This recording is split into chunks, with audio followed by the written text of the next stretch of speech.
just like Mike Mannion. Mike Mannion uses this report. He's been doing this stuff so long that he can just spit it out off the top of his head.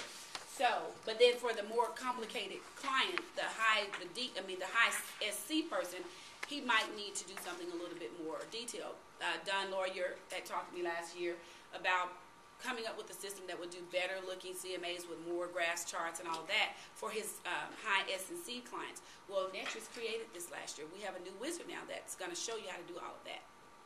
But a lot of agents use this one, if this is what you're comfortable with. If it's a slam dunk, by all means, do this one. You know you got the listing. The client that called me this morning, it's a slam dunk. I've got it.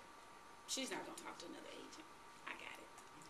So the only reason I would do something more comprehensive is if I thought that she wanted to see all that. But if I don't think she wants to see all that, then I'm not going to spend that much time.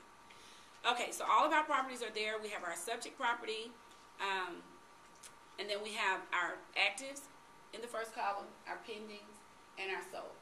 The one that the CMA is going to pull the most information from is the one that says sold. It's still good to have the actives just to give your clients an idea of what their competition is. I even print out the individual listings, about 3 of them that I know is going to be direct competition with them, and let them see what those properties have that their houses don't have when you get there, so you can be able to explain the CMA a little bit better. Does that make sense? But this is what's really important is sold. So I want you guys to circle this number on your paper. And I didn't circle mine, I didn't bring a pen. But I want you to circle $73.36. And then I want someone with a fancy smartphone, Miss Karen, if you can give me, divide 73.36 by 2. And then I'm going to explain to you why we're doing this. Okay? This is going to be for adjustments, just because I told you I'm going to show you how to do it. 36.68. How much is it?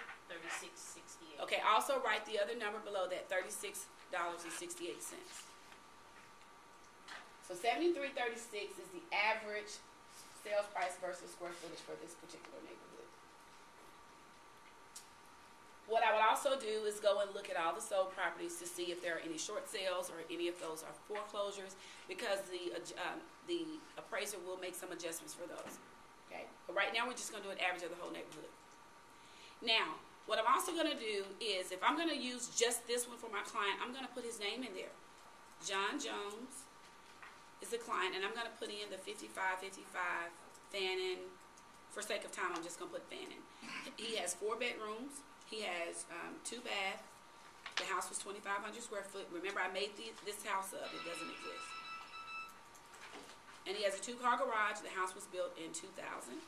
There's not a pool. Now, there's a spot that says suggested list price, which is optional. I'm going to let the system calculate it for me. So I'm going to go down to this, the second one that says view, print, price adjustment. Okay? So it shows me that the average sales price is $190,983. The average number of square foot for this neighborhood is $25.99. That's pretty close to our competition. I mean, to our subject property. Average square footage is $73. I'm sorry, average sales price per square foot is $73.48. Now, you see where the system automatically made some adjustments for me? The only thing that the system will automatically do is adjust for square footage. So it took all those sold properties and it automatically adjusted for you. Now, for the one pager, this is typically what most agents do, and then they will print it out, which is what I've given to you. But you can make adjustments here. If you know that there are adjustments, if Mike knows that this person, if let's say they had a pool, and Mike has a little cheat sheet from an appraiser and he figured that they could get $5,000 for the pool, then he could add $5,000 there. Or, I'm sorry, he could say pool, $5,000. And then it made the adjustments for me there. So before it had a list price of about $183, now it gave me a list price of $188.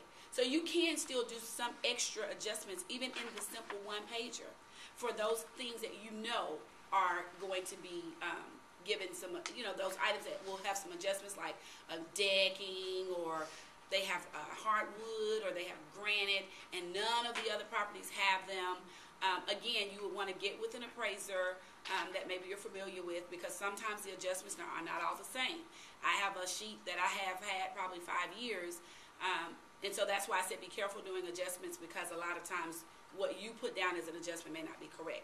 Tom does have some adjustments, some general adjustments amounts that you could use in the packet that I've given you. But again, just be careful with adjustments. Yes. Okay, so on the sheet from Palm Hill, under pools, it says adjust rain ground only. It says $8 to $12 per square feet. Wouldn't you be multiplying the 2,500 square feet? That's correct. That's correct. And again, these are Tom's numbers. Right now, as you all know, appraisers have been extremely conservative in their adjustments. Used to, you could get a printout from one and everybody was pretty much apples to apples. But one appraiser may give $5,000 for this pool, and the next one may give $10,000. So again, you really need to make sure you speak with someone and you understand and know what you're doing before you make these adjustments. Adjustments are mainly only necessary when your house just extremely sets itself apart from the rest of the neighborhood. It has a pool, it has the deck, it has the granite, it has the Chinese tile on the floor. I mean, it has all of this stuff, and you would definitely need to do some adjustments for that. Okay, so on your adjustment up there for pool, what are you saying? You're saying your house has a pool, and you're saying the ones that are sold do not have a pool? That's right. So we're going to give you. So you're adding $5,000 to the price, the recommended sales price. Right. And if three of them had a pool and yours didn't, you would subtract. Well, wouldn't you want to run your search so that your solds show a pool? You know what I mean? No, because you can't control what's going to be sold in the neighborhood, and you have to use the comps that are there. So it's more important to have the likes. Okay. And then Right. your adjustments. Right.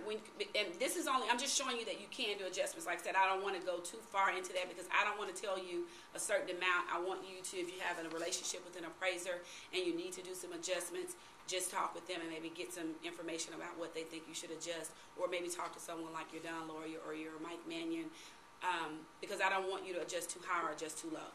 So you can give an average. Some agents have been doing it so long they can just kind of come up with a number. We're going to give you $10,000 for this, but sometimes it can bite you.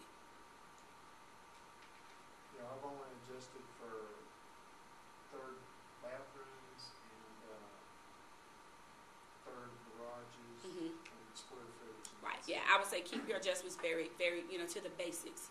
Don't start adjusting for media rooms and media equipment. And, don't go too far into it. But if it's some known things like a 3-car garage, a pool, a deck, granite, hardwood, and again, get a very conservative list from an appraiser, because again, you always want to be just a little bit lower. You don't want to tell Mr. Seller that you think he can get an extra $15,000 for his home when the appraiser is probably only going to give him $8,000. Well, point of clarification, what I mean is your solds all have 2-car garages, and the one that you're listing has 3 cars. That's what I mean. Yes, that's correct. As an example. Yes, absolutely. And I believe you had a question. Well, and you may have just answered it for me, because what you were saying were more cosmetic things, and I was thinking in terms of, say they just got new solar panel windows, or they upgraded windows, or got new AC, in an older neighborhood. Are those considered? That's probably more of a marketing thing, not necessarily a CMA. The appraiser may give some adjustments for that, but again, I don't want to give you those amounts because you would need to speak with an appraiser, and that's why I said really be careful when you're doing adjustments. I don't want you to leave out of here today thinking that you have to do adjustments, and right now we want to mainly just kind of stick with the average sales prices and only do adjustments when it's absolutely necessary. In this neighborhood, it's not absolutely necessary because most of the houses are apples to apples. Okay, but I do want to show you just how to do it just in case. So now what we would do, and I'm going to take that adjustment out now because I wanted to match what I've already printed for you. So it went back to $183,708. So now the system has automatically calculated a suggested list price of $183,708, and then you can enter here. You can also, if you're like the Mike Mannion and know that they can get an extra $5,000. You could actually enter that, and then once you do that, you can hit calculate, and then your CMA, your simple CMA is ready. So it's telling Mr. Jones that the average sales price is $190,983. It adjusted for square footage because his home obviously was smaller than the properties that it sold, and they're suggesting that he lists his house for $183,708. With experience, then you might be able to take that number to $186, depending on what Mr. Jones has. Is everybody on the same page? If you tightened up your square footage a little bit, though, you're not gonna have such a That's right. variance between the two anyway. So if Exactly. you're not as comfortable selling that portion of it, Right. then just tighten your square footage up. Exactly. So Okay. what she means by that, instead of doing 2,000 to 2,900, because we know this neighborhood has some good comps, you could do 2,300 square feet to 27 and get the numbers really, really tight. That way you just don't have $7,000 worth of adjustments to Right. try and justify. Exactly. Because somebody's gonna see 190 and be like, why can't I get that? Right. Exactly. So does everybody understand how to do the simple CMA? How to make adjustments during the simple CMA? And then you would just right click and print this, and then you would have this simple one pager that you could give to your client with a copy of this one. Now that's the whole neighborhood, remember? Remember, I just did the neighborhood on this one. I'm just getting an average of the neighborhood. Like she stated, when I'm ready, I would go back and do a tighter CMA just to horn in on that property. Because it's good for them to see what's going on in their entire neighborhood. So I always do the neighborhood, and then I do the second one that's going to be closer to their property. For the sake of time, we're not going to do the second one all the way through. I'll just show you the tighter numbers. Because we only have 5 properties here. You usually want to get at least 3 good comps. So you only do the tighter one on those that have actually sold, not the ones that are listed? Is that what you? That's the number that I always pull from. But I always show them the actives. Okay. I actually take my clients to their competition. I let them go and look at the houses that they're up against. So if there's a house that's staged and theirs is not staged, I want them to see the house that's staged. So I always give them an opportunity to go and look at the property. Okay. So if you notice, I went back and did 22 or 23. I can't remember what I did up to 27. So we came out with 3.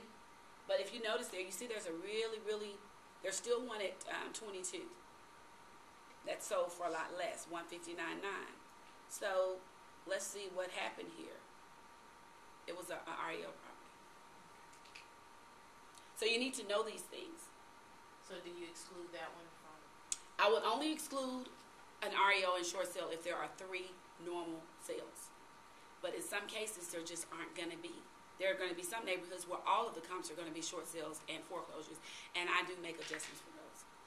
Appraisers can't stick their heads in the sand and ignore the short sales. They're there. They have to use them. It just is what it is. Okay? So now, did I get all the way out? Are you serious? Wasn't I in this is the preview? I'm sorry. Okay. Well, okay, that wasn't supposed to happen. Okay, so everyone